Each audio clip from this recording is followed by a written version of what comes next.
Сәлеметсіздер ме менің сүйікті көрермендерім, қалдарыңыз қалай? Бүгін мен сіздерге дәмді карамельді пирогтың немесе банафи пай деп те атаймыз, соның жасалу жолын көрсететін боламын. Ал ендеше бастайық.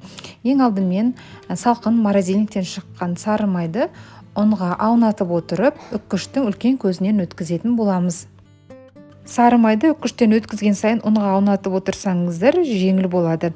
Ал енді осы ұн мен сары майымызды қолымызбен қатты баспай үгіп отырып крошка жасайтын боламыз. Сары май мен ұнымыз жақсылап араласқаннан кейін үстіне қантты саламыз. Не болмаса қант ұндағын қолдансаңыздар да болады.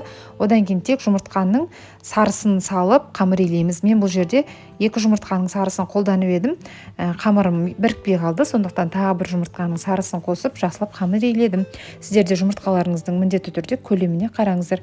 Дәл осындай қамыр иленеді және де оны пленкаға орап холодильникке жарты сағатқа қоямыз.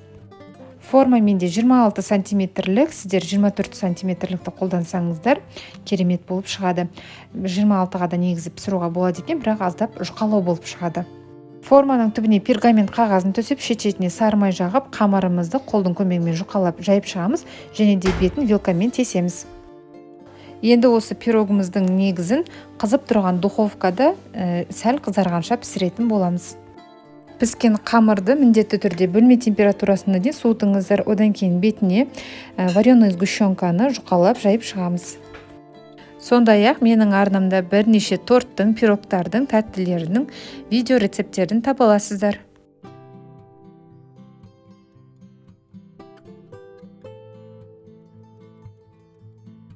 Енді осы сгущенкамыздың бетіне жақсылап миксермен көпіршіккенше араластырып алған сливкемізді салатын боламыз. Салқын жерде 1-2 сағатқа пропиткаға қойыңыз, не болмаса бір түнге қойсаңыз тіптен керемет болып шығады. Мінекей дайын болған пирогымыз дәл осындай, жасалуы оңай және де өте дәмді болып шығады. Қонаққа да, күнделікті столға да дайындасаңыздар болады. Міндетті түрде жасап көріңіздер, сіздерге ұнайтынына сенімдімін. Менің арнама тіркелмеген болсаңыз тіркеліп, қоңырауша белгісін басып қойыңыз. Ал егер де видео ұнаған болса, пікір қалдырып лайк басуды ұмытпаңыз. Келесі видеоға дейін сау болыңыздар.